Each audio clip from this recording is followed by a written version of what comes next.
अखिल भारतीय महात्मा फुले समता परिषद व कन्हेरे फाउंडेशन नागपूरच्या संयुक्त विद्यमाने जागतिक महिला दिनानिमित्त सामाजिक, शैक्षणिक व सांस्कृतिक क्षेत्रातल्या उत्कृष्ट कामगिरी करणाऱ्या महिलांचा सत्कार स्मृतिचिन्ह, शाल व पुष्पगुच्छ देऊन प्रमुख अतिथींच्या हस्ते करण्यात आला।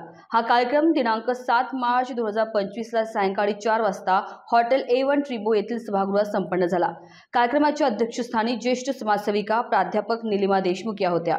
प्रमुख अतिथी सत्कारमूर्ती ॲडव्होकेट स्मिता सिंगलकर, प्रतिभा किशोर कन्हेरे, सत्कारमूर्ती मौसमी कटरे, पोलीस उपनिरीक्षक ॲडव्होकेट रेखा बारहाते, माजी नगरसेविका डॉक्टर संध्या पवार, किशोर कन्हेरे, माजी विश्वस्त नागपूर सुधार प्रन्यास, प्राचार्य Vijay Wadhai, dean Pallotti college, Sheetal Nerkar, RJ Bhavana प्रामुख्याने उपस्थित होते। प्रमुख अतिथींनी विविध विषयांवर महिलांना मार्गदर्शन केले। 12 महिलांचा सन्मान यावेळी करण्यात आला। कार्यक्रमाचे प्रास्ताविक श्याम चौधरी, सूत्रसंचालन डॉक्टर संगीता बानाईत व आभार माया जोग यांनी मानले। सुरभी मीरा प्रकाश जयस्वाल, प्रज्ञा प्रमोद राऊत, पूनम मिश्रा, पूर्णिमा, वैशाली डांगोरे, कुमारी नीता कांता सोनवणे, वंदना घोडसे, अर्चना बडोले यांचा सत्कार यावेळी करण्यात आला।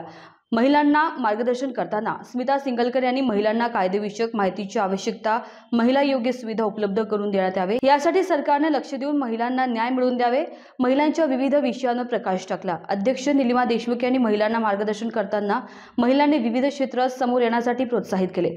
पोलीस उपनिरीक्षक मौसमी कटरे यांनी पालकांनी मुलांवर योग्य संस्कार व लक्ष देण्याचे आवाहन केले। कार्यक्रमाला प्रामुख्याने संदेश सिंगलकर, शंकर गोडसे, अंकित कन्हेरे मोठ्या संख्येने महिला व कार्यकर्ते उपस्थित होते। India news 24 bureau report, Nagpur.